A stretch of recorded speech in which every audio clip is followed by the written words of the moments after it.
Grainger, and I'm limping, not because of old age, not just because of old age, but I had a nasty tumble on the boat at the weekend, so forgive me if I'm looking even more frail today. I spent the bulk of my career in further education colleges, but in my declining years, I moved to UCL, where I represented the university, and the country, in fact, on the G20, the G7, and recently the International Telecommunications Union. My role there has been particularly to do with the protection of children in the metaverse. And, you know, I can cite alarming statistics with the number of children who are driven to suicide because of perverse activity on social media. So it's a very important topic. Just to pick up on your points, the world is changing so rapidly that if you design a technical solution to the problem of bullying and so forth, then those of malign intent will find their way round it. Sorry, Paul, I'm going to confuse. There you go, sorry. So the conclusion we've come to is that we've got to look actively at the curriculum. We have got to prepare people, as David was saying, we've got to prepare people to defend themselves. We know that technological change brings about social change. In fact, I did a paper at COP26 on the just transition, how we move into a new and green economy, but keeping some sort of notion of social justice. And we see threats. We see at the moment threats to democracy, the rise of oligarchs, media oligarchs, the pervasiveness of false news, fake news, distorting electoral trends. So we have got to educate people to live in that sort of challenging world, to question things which appear on the media. One of the problems with the metaverse is it's immersive. It becomes harder and harder. I think, David, again, I wish we'd chatted beforehand, because I'm picking up on a lot of what you were saying. The metaverse is so immersive that it's very difficult to distinguish fact from fiction. And therefore, we've really got to focus the curriculum on helping people to navigate through that, to produce their own self-image. What do these funny numbers mean? To produce their own self-image, to protect it, and to be honest citizens in a democratic society. That is a major challenge. The other major challenge I want to discuss with you all through the day is about assessment. When I took my assessment, my O-levels, albeit in a different century, I was tested on recall, regurgitation, and fluency. All of those skills have now been automated, which is a good thing, because I was dead bored with the regurgitation that went on. But that then throws down the gauntlet to us, the challenge. If assessment is a problem, it's not just making sure that this piece of work is the student's own piece of work and not something that's been downloaded from Google, which is where the main thrust of development has been so far. It's not just that, it's about what it is that we're assessing. If Google has all the facts, and if chat something or other gives us the fluency, what exactly is it that we're assessing? What are we looking for in humans? Now, in FE, we know the answer, because for all my time in FE, which spans 2 centuries, we have been interested in competence. And competence is very different from recall. Now, competence in what is for us to design with the client. So competence in an airline pilot is getting you down safely. And if you haven't got that, you're not a very good pilot. But we need to assess what human skills remain valid in an automated world, and to be able to assess that.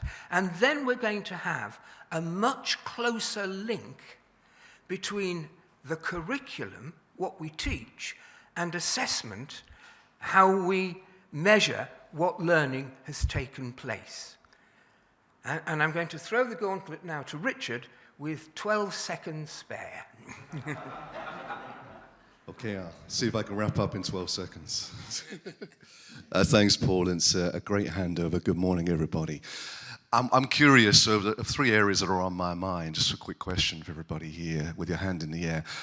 Do we see a net positive benefit from artificial intelligence for students, first of all? Yes or no? Yes, for your hand in the air. Okay. For educators? And for assessors? Okay, maybe a little less on the third. I think for me, education is one of the big 3 for artificial intelligence, along with health and climate change. And if we think about AI and what it does, the vision, a part of it is this personalization at scale. Yeah. Thanks, Gary. Sorry. Multiple. So the idea that Gavin might come into my corner shop and I know who he is and his family and what he wants and here's the usual and so on. And then Tesco's thinking, how do we do that across thousands of stores? So when you think about the opportunities for personalization of students at scale, we start to see some of the excitement around AI. My friend Kurt Hintz from Capital City College Group talks about AI and equity. He describes equality as everybody getting a pair of shoes and equity as everybody getting a pair of shoes that fits. So I see that huge potential, and I want to whiz through just a few slides if that's okay, because with that in mind, I think one of the greatest things we can do is go into this with our eyes open. We didn't go into social media with our eyes open, and we were duped and we were fooled. And we've paid a high price for that. And now, if you think about Facebook, who turn over, well, Meta now $130 maybe billion a year, they generated that income on 3 pieces of information: what you like, what you share, and what you comment. Now, as we start to put all of our information into ChatGPT and Bard and others, it's exponential and it's phenomenal the amount of data going into that. So going into our eyes open means that when we think about our children and our students using these sort of applications, and bear in mind that, you know, I suppose most people's children use Snap, right? Snapchat. Well, the AI is integrated into there through OpenAI. It's mandatory, you can't remove it. And now we have children using that in schools and at home and speaking with it, and we have no idea what's going on. But we do know that that's linked back to a corporation with shareholders that wants to make a profit. So there is an asymmetry of knowledge and understanding that's very dangerous. So I want to whiz through these very quickly and get to our unknown risk. So a lot of people talk about job displacement from AI. People talk about inaccuracy of content. And beyond that, deliberate misinformation. I'm not speaking about these because we know these risks. But this is the one that we don't really know yet. To what extent will AI erode human agency? And that's what I'm talking about. AI that scales. I'll read that out. Targeted, real-time, customized, and adapted influence on our phones, in the metaverse, on VR, in AR, in everything that we do. And that fundamentally means the person sitting in front of that tablet, computer, phone, they don't understand what the implications of information sharing are, what it means. And if OpenAI choose to really capitalize on the information that's shared, the profits are just out of this world, unlike anything we've ever seen before. And more so, you look at someone like the UK government. They're hosting an AI safety conference, a summit in Bletchley, where I live, on the 1st of November. And at the same time, the only Centre for Digital Ethics in the government has been shut down. So there's a role for all of us really here, especially when we're dealing with younger people in education, that we need to push back against that. And I like this quote from Mark Twain. I won't read it out, but you can see it. And so for me, you know, if we talk about existential threats, which we should, but if we only talk about that, we miss out on thinking about that child who's chatting with OpenAI, where we have no idea what data it's been trained on, what the biases are in that data, what the implications are of the programmers who have tried to create that balanced or not discussion, and what that means for our future. And it's my great pleasure, I think, to hand over to you, Vikki, isn't it? No? No? To Gray.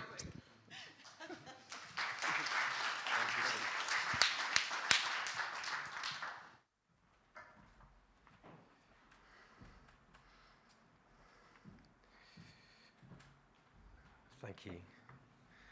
Now, I'm slightly nervous. I thought I'd be nervous talking to you, but I'm more nervous now because I think my CEO just sacked me in his opening speech, so we'll chat about that later. Hi. At NCFE, we've been on a bit of a journey over the last couple of years to understand really how we can use our position and our brand, and most importantly, for this conversation, our assets, to get the best out of AI in assessment. And so I have a few examples to sort of share with you of our work to get your ideas going for today.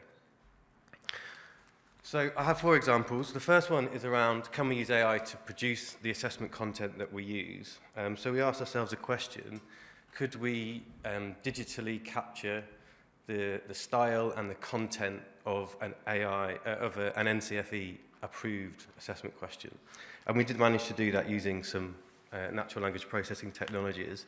And we then used that information to prompt a generative AI to create more questions. And the system worked pretty well in some subjects. It didn't work in all subjects.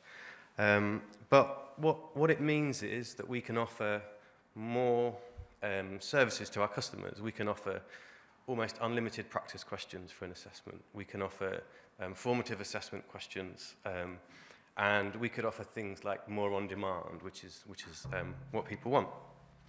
And if we think about sort of another step, maybe rather than doing more what we already do, but doing different things, we could even think about personalizing the questions to a subject, a context, or even to an individual.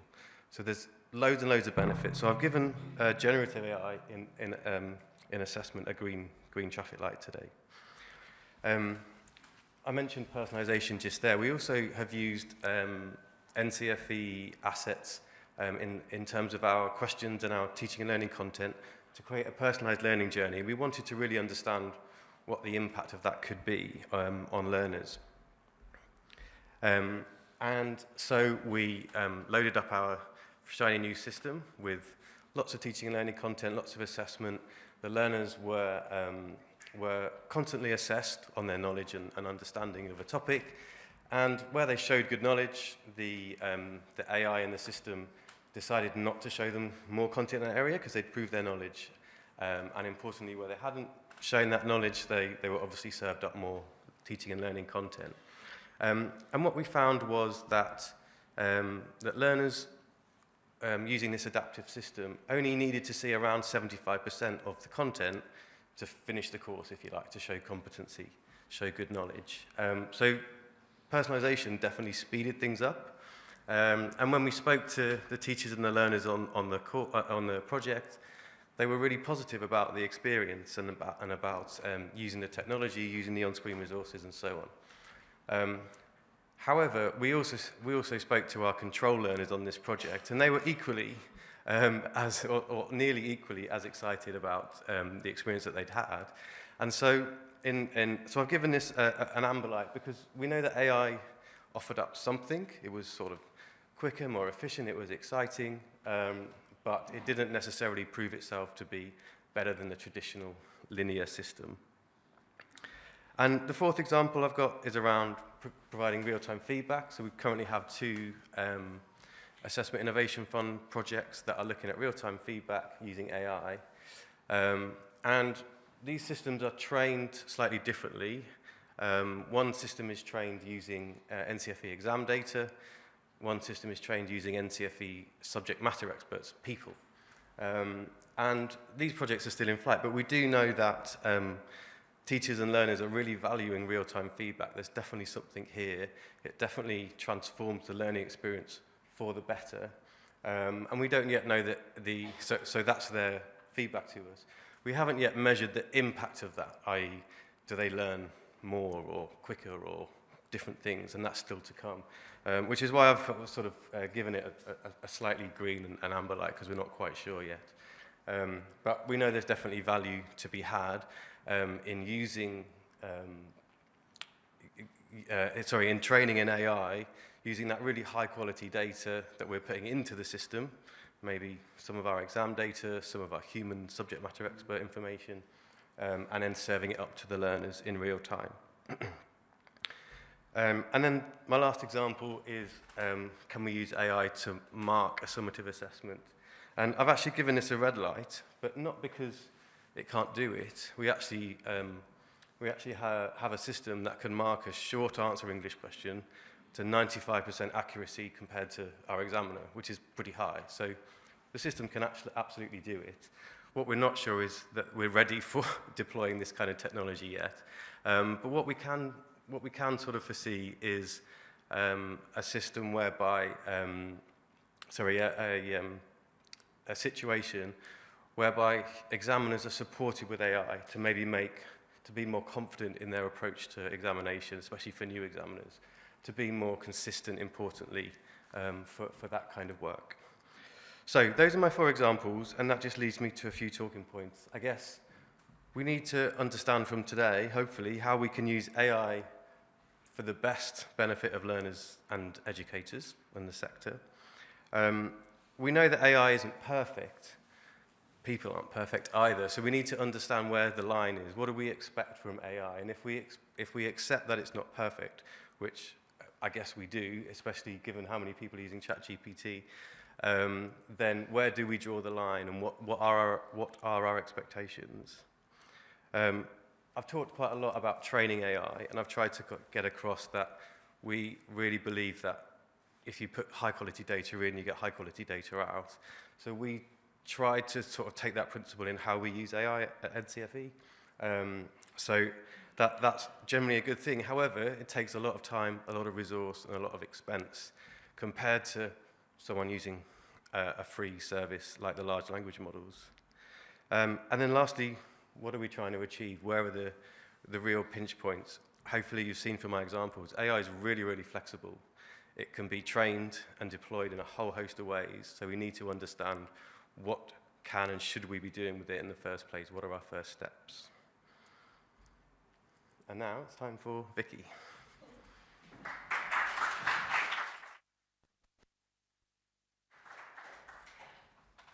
Thank you, Greg. And welcome, everybody. I'm really pleased to be able to contribute to this FE Collective AI event, which is extremely innovative, Gavin. Okay, so it's time for Slido, is it? No? Okay, here we go, that's me. So let's get going. Now, how many colors can you see on this slide? 2? Anybody who can see 2 colors, sorry, please stand up.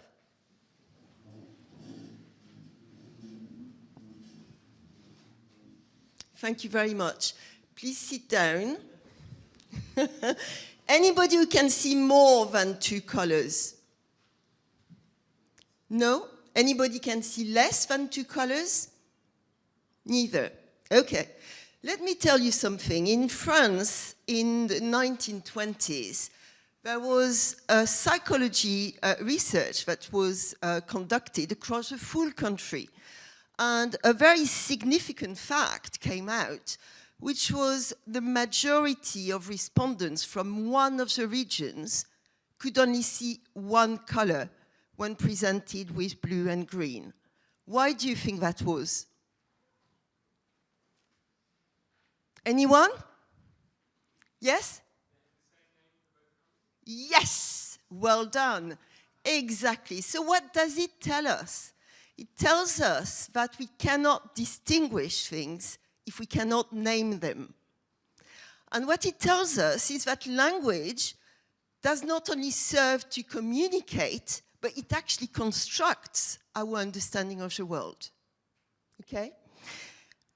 I don't know if you've heard of natural language processing, NLP. It refers to a branch of computer science, or I should say a branch of artificial intelligence, that is about giving computers the ability, I forgot, that's a word class, that gives us the ability to, that gives computers ability to understand the written and spoken word in the same way that human beings can. And artificial intelligence and machine learning are using NLP in order to generate data and content that mimic human-generated content. Now, there are many, many, many tools of generative AI. But what is it that they all have in common? Anyone? No? It's text. It's a word. Text to text, ChatGPT. Text to slideshow, Gamma. Text to image, Midjourney, DALL-E. Text to video, Colossian, Synthesia. Text to sound, text to speech, and so on. So many of us probably assumed that generative AI would destroy literacy, when in fact, it's actually going to really reinforce it. And the clarity of language is key. From an artist's viewpoint, saying blue and green is far too vague, because an artist will be able to understand and name shades, hues, tones, and tints in the same way that artificial intelligence can. So in order to make the most of artificial or generative artificial intelligence, it's really important to have the words and the terminology. The more industry specialist terminology we have, and the greater our ability to brief AI and to prompt engineering, which is a word for briefing AI. But most importantly, it's really important for us to also have the specialist understanding of our industry in order to understand the generated content, evaluate it, and refine it. Because it is that exchange which is so, so important. So my question is going to be, how can we enhance the literacies of learners and educators to empower them to make the most of the full spectrum of generative AI? Thank you very much.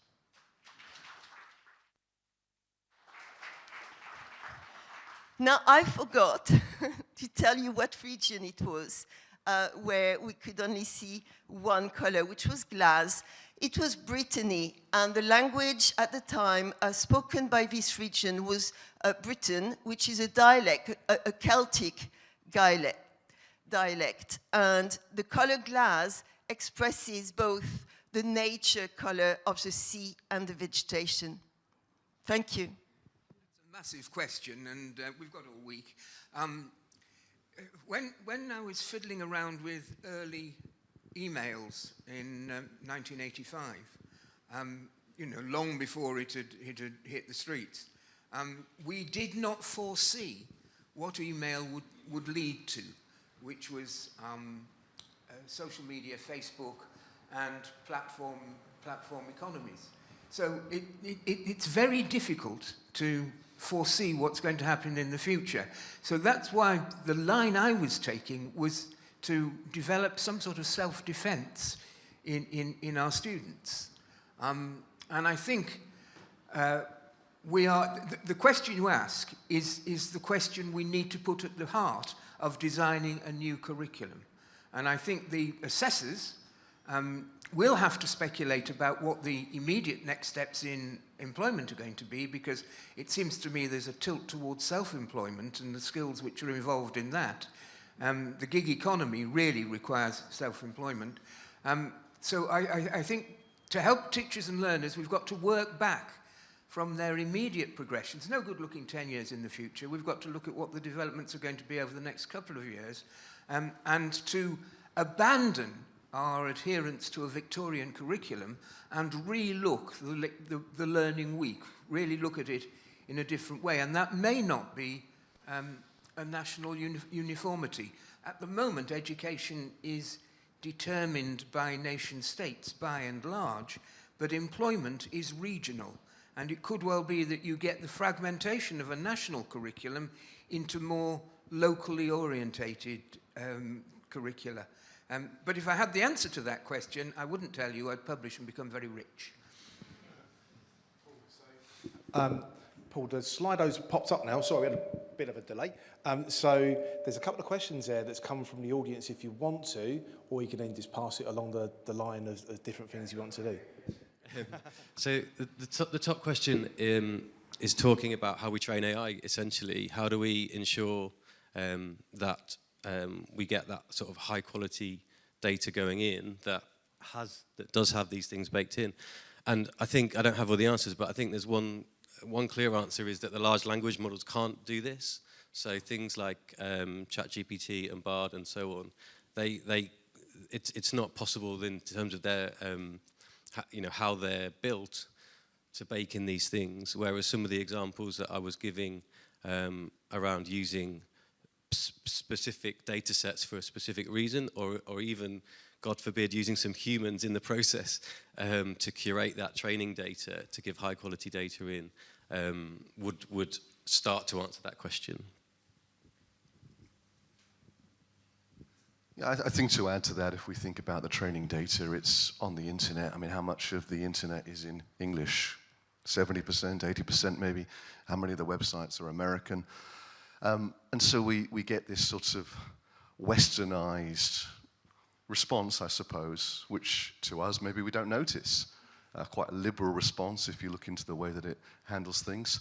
But the biases are inherent. And I have a Jewish colleague, and I wanted to just put some sentiments in an email to express my support, really, not particularly of Israel, but to him and to his loved ones that were there. And I asked ChatGPT to find some words for me, and it wouldn't do it. It wouldn't support his position. It just refused, which was fascinating, really, that I sort of couldn't get it to support the individual. It would always take a more balanced view, which was not really appropriate to send to him at that time when he was in so much pain. I think it's just these little reminders, really, of this is a group of people, probably mostly white, mostly men, mostly a certain age, mostly from a certain location, who've worked with data that comes from mostly a certain location in mostly one language. And we don't, we have a multicultural society here, let alone the rest of the world. So there's inherent dangers, I think, in relying on this. Can I respond? Sorry, Vikki. Can I respond to a clear challenge on those questions? For a long time, I worked in Wigan at the college there, at the time when the Manchester economy was beginning to pick up, particularly around the creative industries. And I spent some time hanging out with the trendy young people who were getting that economy going. And essentially, you need 4 functions if you're going to have a small creative industry. So something like making videos or designing apps. I think it's apps for mobile phones and things like that. You need the creative. There's somebody who comes up with ideas. They're the driver, they're the engine. You need a creative. But they've usually got no business acumen at all, so you need someone with business acumen. You need somebody in HR to make sure that everyone's touchy-feely in the right sort of direction. And you need someone from marketing. So you can have a company of 4 or 12 or multiplying up, but you need those 4 functions. Those are discrete skills, but they're very considerable skills. The creative person has the skills to distinguish between blue and green. The HR person has the skills to encourage people to collaborate and to work. And we called that matrix a network of competence. And so I think the answer to the question is it's the skills to be able to contribute to a communal enterprise in order to make your mark on society and to drive the economy forward in order to make a living. Thank you. Any content or data generated by AI may not be reliable. I mean, we talked about biased and having all kinds of inequalities reflected, because they are taking data from our society. You were talking about language. Funnily enough, I really enjoy ChatGPT because it speaks French, and so it's extremely practical for me. Now, what's important is for us to be able to work with AI, so to question that generated content and to triangulate it to make sure that it is actually valid. And what may look good to the naked eye may not be valid to the expertise. So we're going back to those literacies that we need to put at the forefront: critical analysis, problem solving. When you talk about literacies, you talk about our ability to speak, write, read, listen. It's our ability to comprehend various forms of communications, and that includes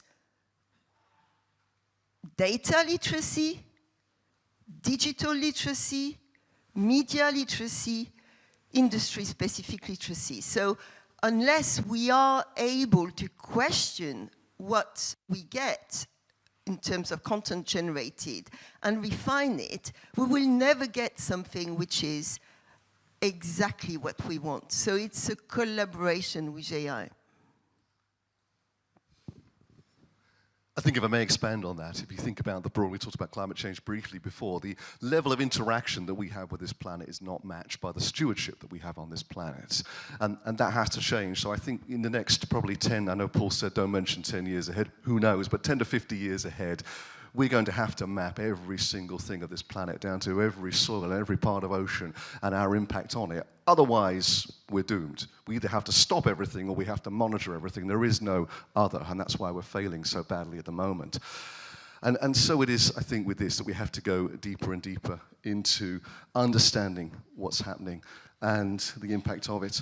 And these are huge challenges. You're talking about a model there with ChatGPT that's trained on about 1.8 trillion pieces of data, but all it's doing is making judgments and finding patterns, and it's choosing what to call on in seconds. But, and I don't want to lose sight of this, I think it's absolutely phenomenal what it can do.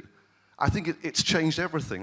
This is not the metaverse. This is something completely different. And even when we stop talking about this in the press and so on, it's not going to change anything. Almost every software application is going to have an API into this large language model. It's going to change everything in terms of the way we interact with it. And I'm an English speaker, only English speaker, and I'm 41 years old. And I've studied public speaking for 10 years. And I run almost all of my communications through ChatGPT because I want to get rid of my biases. I want to understand how can I express this better, and it expresses it better than I can. And I consider myself to be a very good communicator. So what the implications are for that of people speaking a second or third language as English, or people that are coming through as young students, I think we've had a cognitive revolution that's going to change the way that all of us interact. And it changes the purpose, I think, of what we're trying to do. And when I went to an art gallery in Dubai, I saw a painting on the wall, and it was a revolver made entirely out of roses. Stunning. And I looked at that and I thought, well, I could create that now with one click in DALL-E or Mid-Journey. But there's three parts to it, isn't there? There's painting that, which the artist did a phenomenal job. There's coming up with the idea, but then there's the why. Why did they want to paint that? What does it mean? What's the message behind it? And that doesn't go away. That creative part gives us more time to go to that and spend time with that and get away from the cognitive processes that follow that are simply going to go away in many cases. Because that's a very important one. And please, either throw something in on Greg's machine or talk to us directly. But it's about replicating inequality. And I mentioned briefly before that what has happened with social media, for example, is that it's produced an oligarch. We have these enormous platforms with money in trillions and very, very rich people. So we have produced an enormous inequality. How do we switch the market to reduce that? Because The steam engine, similarly, produced very, very rich people until the market adjusted and steam was available to more people, and then it flattened rather. Now, a colleague of mine, Paul Twomey, who's been involved in internet management, internet governance for years, has a simple answer, which is to allow people control of their own data. Because when you go to Tesco and resist having a card, they are using that data to drive their own profits. If we switched through a global licensing system to say people own their own data and you part with your data as you wish, but maybe for a fee. If I don't know, if Amazon wants to know something about my tastes, then they're going to have to pay me for it. And that will stop the accumulation of power and knowledge about customer habits in a few hands. Any views on that? It's the green mic. Thanks. I think it's a really good point, Paul, that you're making, and actually we're entering that kind of position now with young people who are coming through the education system, because we're already getting people to say we don't want to share our data. So when they're signing up for enrolment at a college, they're having to sign away their data to some degree. A bit of a conversation we're having in JISC at the minute is, what happens when they say, I don't want you to use my data with Turnitin? What is my intellectual property that you're putting through this system? What are Turnitin doing with my data once it's been compared with others? Is it being used by them for profit? And that's a significant factor. So I think there are real concerns around that kind of data ownership, but because of, Vikki mentioned about that kind of information data literacy, young people are coming through with that knowledge. I think one of the things we're doing within JISC at the minute is looking at that inequality of generative AI, and it's a position of, if an institution decides to prevent people from using it, is that driving inequality? Because in the institution, that might be the only way that a learner has access to a device, to data, and to these tools. And there is the position that somebody who can afford it could not just get ChatGPT, but they can get ChatGPT 4 or 4 Plus or 4 Pro or whatever the next version is that they're paying for. So there's a real danger that if we're not enabling people to use it within the education space, then people are going to get even more unequal in the benefits that they're going to get from these systems as we go forward. But the idea of owning your own data there, I think it's flawed, because the data that you could own, they don't care about anyway at this level. Maybe not Turnitin, but you go up to Google and so on. They know all that. They're looking for the behavioral data. And if you step into, and Paul, you know this, step into a VR headset and you've got some gaze detection on there, the information they can understand about what you look at and your preferences in a split second of this or that, and then your health data, your posture, your changes over time, to give you all this health data plus all the IoT data, you have no idea. I mean, just take WhatsApp. Why did Meta buy WhatsApp? They can't see the data. It's encrypted. Why buy it? It costs billions to buy it, billions to maintain it every year, because they get the metadata. They don't know what you send, but they know who you send it to and when and how often. And that's worth billions to them. So how on earth could you understand what the implications are of the data that you hold? There's the complete asymmetry. You have no idea what you're giving away, how, what it's worth, and in what ways. And it's inherent. You're walking, breathing, moving, tapping. It's everywhere. You have no understanding of what you're giving them. Anyone else want to respond to that? What is interesting is that younger people are learning to fight back. I know Big Brother has an all-pervasive influence at the moment.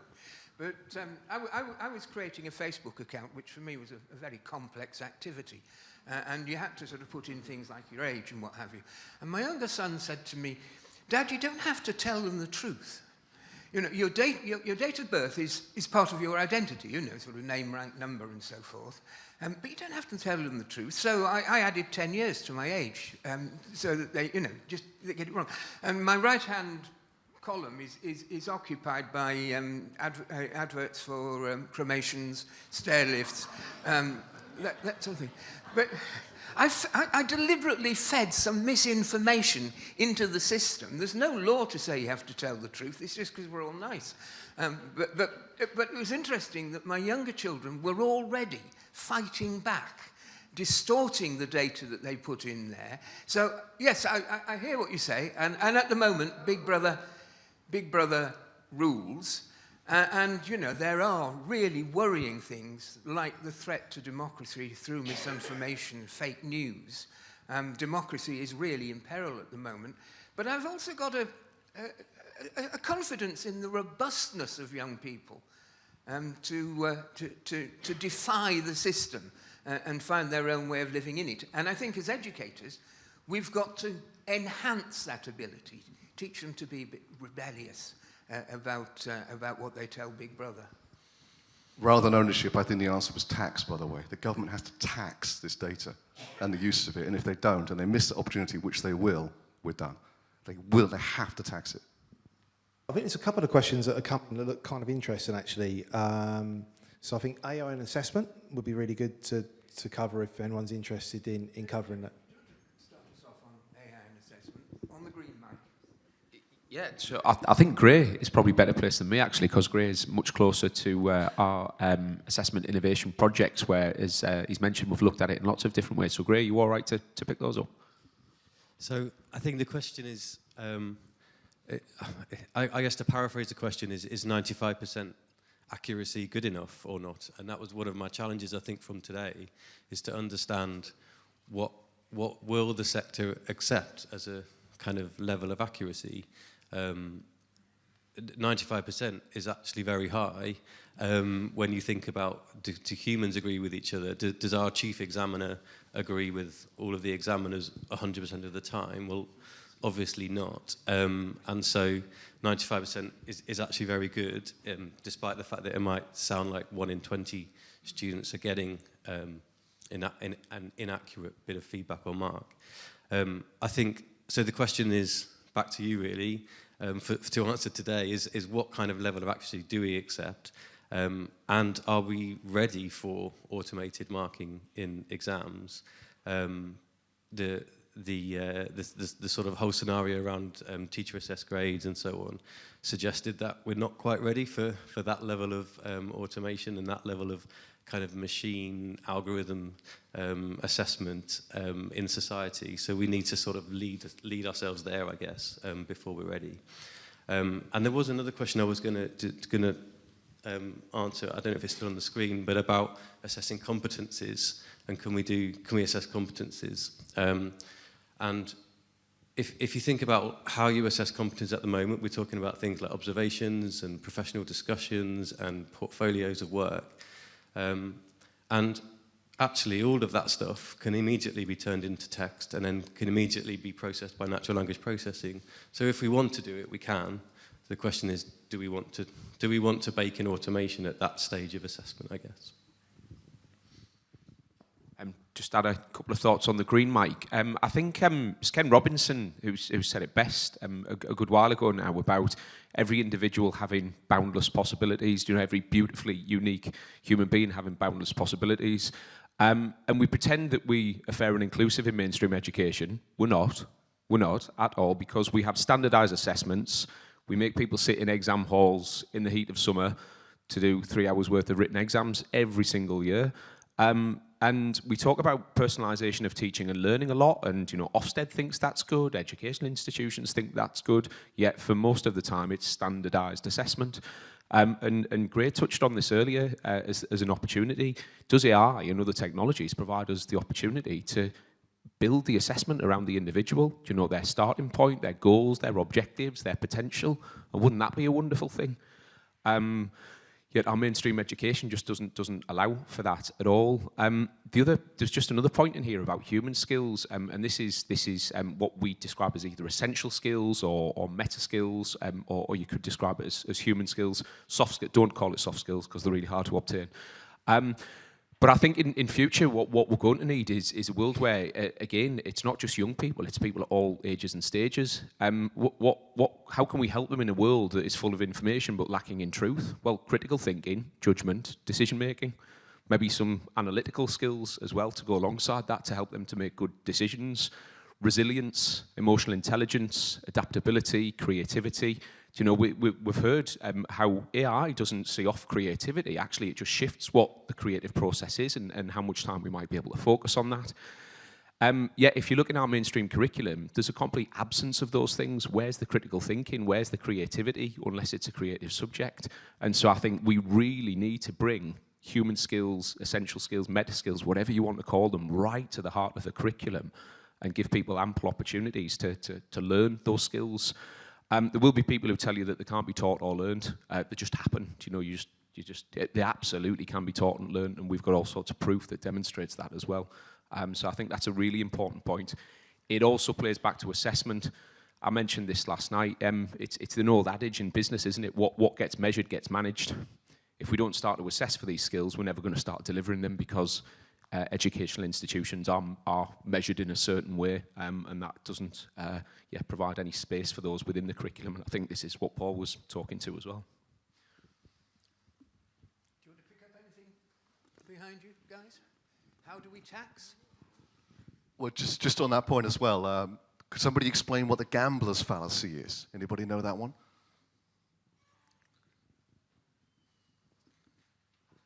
The idea that when you toss a coin and you get 6 heads in a row, you feel it's more likely that the 7th toss will be a tails, even though, of course, it's 50-50. It's a cognitive fallacy that we have, and it'll come into everything that we do. It comes into umpiring, judging, marking, assessment, prisons, you name it. So every single person marking or assessing is going to have these biases where they think, I've been too lenient, I've given too many A's, I've whatever, or of course just being tired or hungry or whatever. Well, AI does away with that. There is no AI that's naturally biased from thinking it's given too many A's or it hasn't had enough lunch, or you favor this because you've got a daughter or a son, you're more lenient or whatever. There's all this stuff that goes on.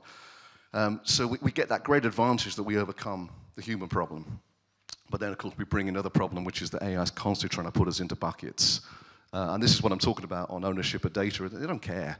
If you think you're outsmarting big tech in the use of your data, think again. No chance. They're 10 steps ahead to collect that data. But they want to put you in buckets, and that's very dangerous, because we're not, and we're going to get clustered because that's the limitation of AI. Tax, well, yeah, we're in a right mess. We've got companies that are charging you to generate images because they went and they scraped the entire Shutterstock site, and now they're profiting off that. We created the information of the internet, and now a few companies are going to use that to become so rich and powerful that they might go to Mars and they might live forever. We're creating some terrible dystopian futures unless we understand the value of that natural resource as it is, much like water and oil and everything else that we have, and that it's for all of us. And so if we can't tax these companies properly for accessing and using it, and then put that back in to create some sort of equity, universal basic income, whatever you want to call it, we're just going to make the world a lot less fair. Anyone want to come back on that? Can I tackle the privacy one? Because I think it's very important.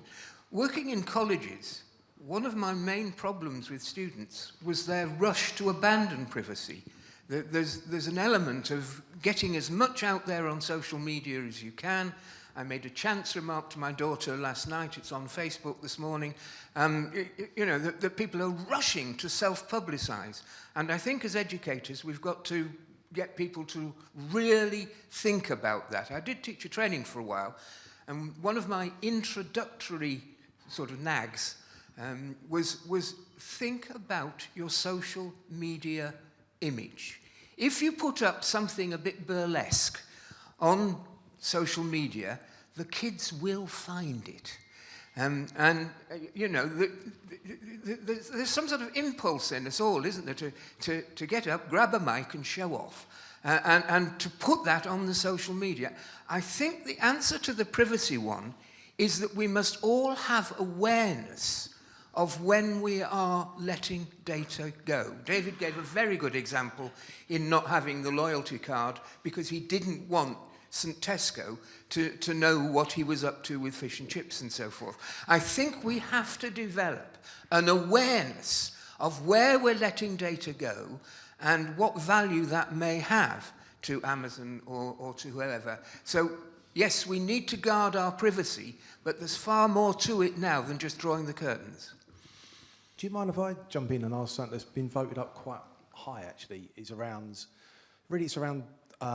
diversity. And I think, you know, 70%, the question is, I don't know if this is a set fact, but the question is saying that 70% of those involved in AI development are men. I don't know if that's true, fact or not, but how do we ensure that we have more diversity in something which is shaping our future? Do you know what I mean? So how do we make sure we shape that for learners, for educators, for business, that we have more diversity in AI? Vikki, I don't know if you wanted to kick that off. Hi. As an educator, we know how important it is to make our learning material inclusive. Data is very much the same. If you need to train artificial intelligence, generative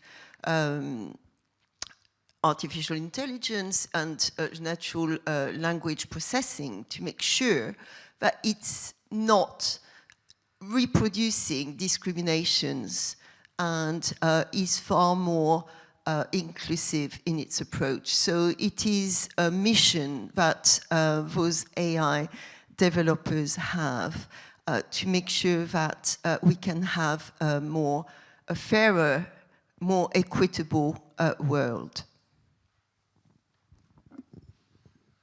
I think there's two approaches. One is multi-stakeholder feedback and oversight boards. Big tech don't like this at the moment, but actually to have external boards that will challenge and be able to stop work being done. The second thing, and we live this, is, you know, don't allow it just to be men that talk about AI. So I refuse to go on any panel that hasn't got women on it, default. When we present to clients and governments and so on, we always use as many women as possible, so they have to learn the cutting edge things from women, so that they become inspirational, and then the young women see this as a natural career, and that we get more women into STEM, and all that good stuff that can come through, so that we don't, in 10, 20 years, have 70% men. Can I just say that genders is far wider than just to men and women, so I think we need to take that on board as well. Sorry.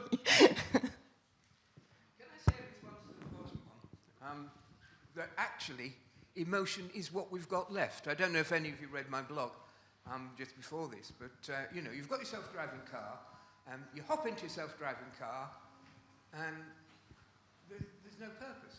It's the human being that gives it purpose. And so you say to the self-driving car, take me down the Nag's Head, and we have purpose, and off it goes. You know, it indicates and brakes and it's on flawlessly. But the decision's an emotional one. God, I could do with a drink. Thank you very much. It's always, you've probably noticed, I always like to finish on time. Thank you for a very, I do like this way of flicking them up. It just gives you a crick in the neck if you're on the stage. But it's kept the questions flowing, and stimulating questions they've been. Thank you very much indeed. I look forward to chatting for you through the day, and thank you for a really able panel. Thank you very much.